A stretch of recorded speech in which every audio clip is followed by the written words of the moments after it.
Nah, kok ini tentunya kan lagi ramai ya soal Jordi Amat. Jadi kita tahu juga Jordi di awal-awal digadang-gadang akan dinaturalisasi kan banyak supporter meminta, Jordi Anda jangan main di Liga Indonesia, Anda harus tetap main di Eropa.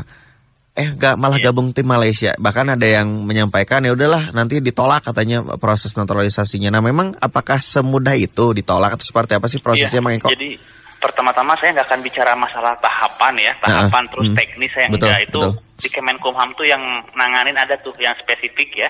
Itu di Direktorat Tata Negara, di Direktorat Jenderal Hukum Umum, Kementerian Hukum dan HAM gitu. Jadi banyak orang kalau ngomongin naturalisasi kan seakan-akan Kemenkumham doang ya. Betul. Yang paling bertanggung jawab. Nah di Kemenkumham itu pengurusan administrasinya.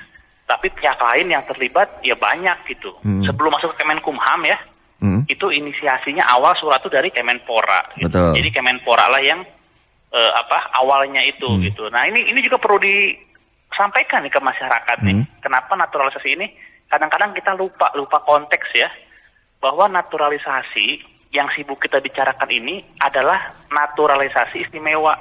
Kan ada yang biasa, ada yang istimewa ya. Nah kalau yang biasa itu ada syaratnya tuh. Yang 10 tahun 5 tahun ya. Di Indonesia kalau nggak 10 tahun tidak berturut-turut, itu yang ribet lah syaratnya, susah gitu ya. Betul. Nah tapi ada yang istimewa, yaitu pasal 20 ya. Jadi Undang-Undang Kewarganegaraan nomor 12 tahun 2006, di pasal 20 itu ada yang namanya naturalisasi istimewa. Nah, ada syaratnya yang bisa diberikan naturalisasi istimewa ini, yaitu orang yang dianggap telah berjasa ya, punya jasa untuk negara dan untuk kepentingan negara gitu. Nah, dalam konteks pemain sepak bola, tentunya kan kepentingan timnas ya. Betul. Nah, kepentingan timnas. Jadi sebetulnya kita jangan dulu berdebat batal atau enggak. Nah timnas membutuhkan enggak gitu. Dan Kemenkumham tutup mata kalau masalah pertimbangan teknis seperti itu gitu ya.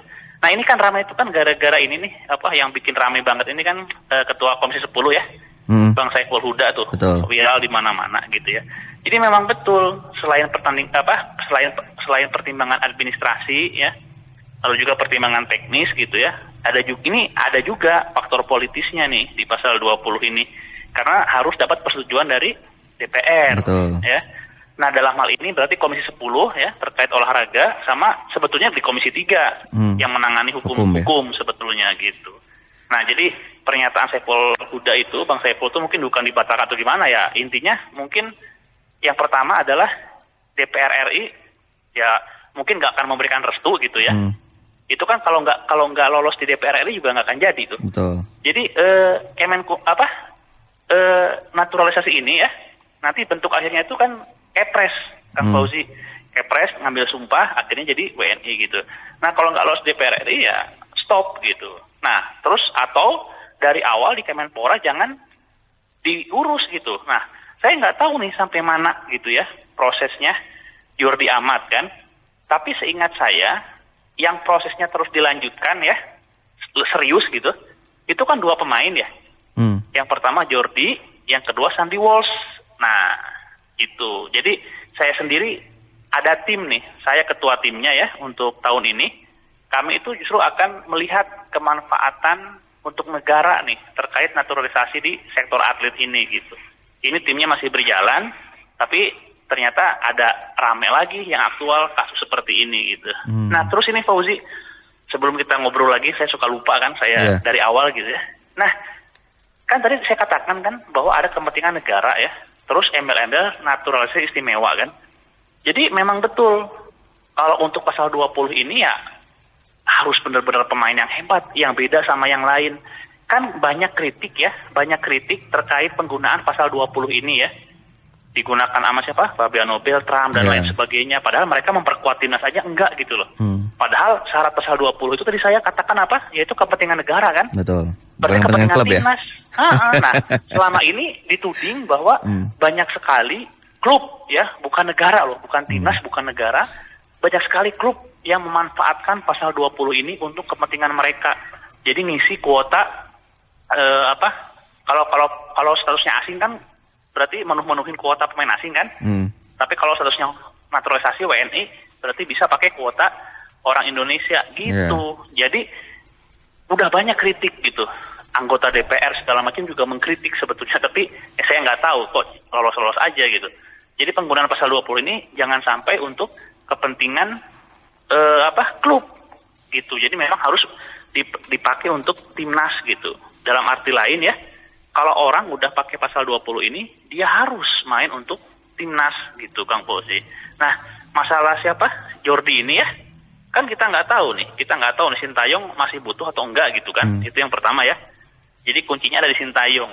Nah, tapi kalau kita lihat argumen Sintayong kenapa pingin naturalisasi Jordi kan, jelas waktu itu kan, karena Jordi ini berkompetisi di Eropa. Makanya itulah yang membuat si Jordi ini sama si Sandy Walsh ini istimewa dan beda sama pemain lain gitu. Karena Sintayong juga nggak mau asal naturalisasi gitu. Jadi Sintayongnya udah bener ketika posisi Jordi di Eropa gitu ya. Argumen Sintayong udah bener bahwa Jordi ini pemain istimewa, levelnya di atas pemain Indonesia yang lain gitu udah bener. Nah, keadaan berbeda dong kalau dia ternyata main di Malaysia. Itu kira-kira Kang Fauzi. Ya, dan juga sebenarnya kan kalau level kompetitif ya Malaysia sebenarnya kan banyak orang bilang kan lebih kompetitif Indonesia dan Thailand sebenarnya dan Vietnam mungkin ya. Ya enggak sih, saya nggak ngomong Indonesia dan Malaysia, cuma maksudnya kalau kita ngomongin Asia ya, Asia Tenggara, ya Thailand, Vietnam aja. Vietnam aja, Liga Vietnam itu urutannya ya, versi AFC itu masih di atas Indonesia gitu. Iya.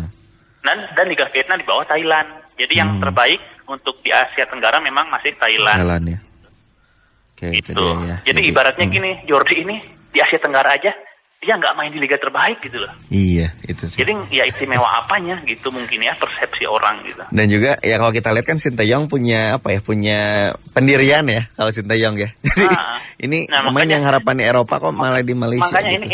ini kan melanggar prinsip Sintayong sendiri kan. Argumen dia yang dikemukakan masuk akal, makanya diperjuangkan, tiba-tiba ini udah nggak sesuai kriteria lagi. Makanya tadi saya katakan di Sintayong gitu. Kuncinya nanti ada di Sintayong. Tapi prediksi Mangko nih, karena kan ini bahkan Bang Yunus Nusi juga udah bilang kan, sudah memperingatkan, bahkan bahasa di medianya sudah memperingatkan Jordi untuk tetap bermain di Eropa. Kan? Betul. Kan? Itu artinya kans batalnya bisa nggak? Nah ini harus dibedakan nih. Ada dua sistem hukum di sini ya yang bergerak ya. Ada sistem hukum nasionalnya. Ada sistem hukum komunitas.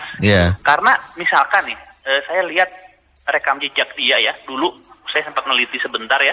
Di aturan FIFA itu ada gitu, bahwa seseorang itu bisa pindah asosiasi ya, bisa pindah negara, federasi, dan memperkuat timnas negara itu di ajang resmi selama pemain yang bersangkutan belum pernah main di ajang senior. Itu Jordi kan belum pernah ya. Jordi belum pernah main di timnas Spanyol itu ya. Timnas Spanyol dia belum pernah yang senior. Tapi masalahnya dia pernah main di junior dan ada aturan lain dari FIFA gitu. Bahwa untuk junior pun dibatasin maksimal umur 21. Nah, Jordi itu pernah main di umur 22. Maksudnya kan kalau U21-nya suatu negara kan U21 ya. Tapi kan suka didampingi pemain-pemain senior kan yang umurnya lebih dewasa kan. 2 atau 3 pemain. Nah, Jordi itu tuh pernah mendampingi anak-anak U21-nya Spanyol gitu. Nah, itu pun belum clear sebetulnya ya.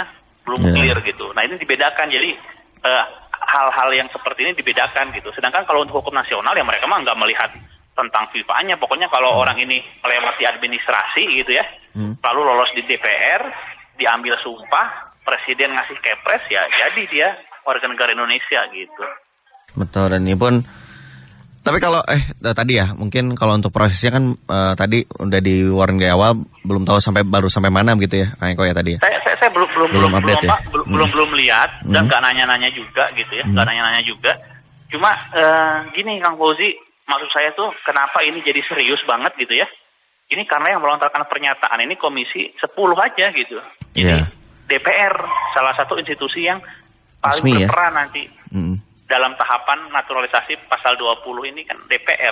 Sebetulnya bukan cuma DPR, bukan cuma Kumham, bukan cuma Kemenpora, antar dari BIN, dari Depdagri segala macam juga itu sebetulnya ada urusan gitu. Sampai BIN loh ya. Betul, sampai BIN. Jadi memang agak ribet sebenarnya. Iya, makanya yang mendesak-desak Kumham mau lama-lama menghambat, enggak, emang ada aturannya gitu. Betul. Jadi, ada aturannya. Betul. Dari Undang-Undang 12 2006 itu ada turunannya apa? Ada PP-nya, ada peraturan menteri gitu. Kan kita harus ngikutin yang benar gitu. Karena kan karakteristik orang kita kan nggak sabaran makanya. Iya, terus membandingkan sama apa? Sama yang basket ya. Iya. Sama saya tahu betul tuh, saya sering di IG tuh di tag orang membandingkan sama yang basket kok cepet lancar, kata cepet lancar tuh lama hampir 2 tahun itu. Cuma perbasinya itu nggak heboh gitu. Tidak mengekspos secara berlebihan ya. Iya, nggak di sepak bola. Kayak sepak bola kan kayaknya ini banget ya, seksi banget ya, dikit-dikit rame. Kalau basket enggak, diam terus atur tahapannya diikutin, tiap ada ini diperbaiki serius gitu ya, akhirnya jadi juga. Itu nggak simple loh, yang basket itu lama juga itu. Lama dan nggak gampang gitu. Saya tahu kemarin saya baru nanya ke yang ngurusnya, nggak gampang juga karena kalau bolak-balik gitu. Baik. Apalagi kalau yang kayak gitu kan biasanya kalau tidak terekspos biasanya kan banyak yang bilang kan agak lama. Kalau terekspos kan apalagi lagi dengan desakan netizen tanya banyak yang nanya-nanya. Coba hitungan berapa bulan coba. Ibaratnya gitu loh, belum ke DPR-nya, belum ke ininya, ya nggak akan sempat gitu. Kemarin makanya Kemenkumham didesak ngelolosin apaan. Saya bilang itu kan kita ada aturannya. Iya. Ada tahapannya. Begitulah. Jadi mungkin yang kemarin kan seakan-akan pakai baju timnas, udah resmi, udah bisa main, ternyata kan belum resmi, nyalahkeun deui gitu kan. Makanya beda antara gimmick dan fakta kan. Kalau itu saya cek langsung kan. Iya. Ternyata dari 11 syarat itu baru terpenuhi itu 2 Itu pun baru fotokopian ternyata. Saya posting, saya berani waktu itu. Karena saya udah dapat kenyataannya. Saya bikin videonya. Gitu. Betul, itu dia ya. Jadi dari persyaratan itu boro-boro setengahnya gitu. 30%-nya aja nggak nyampe gitu.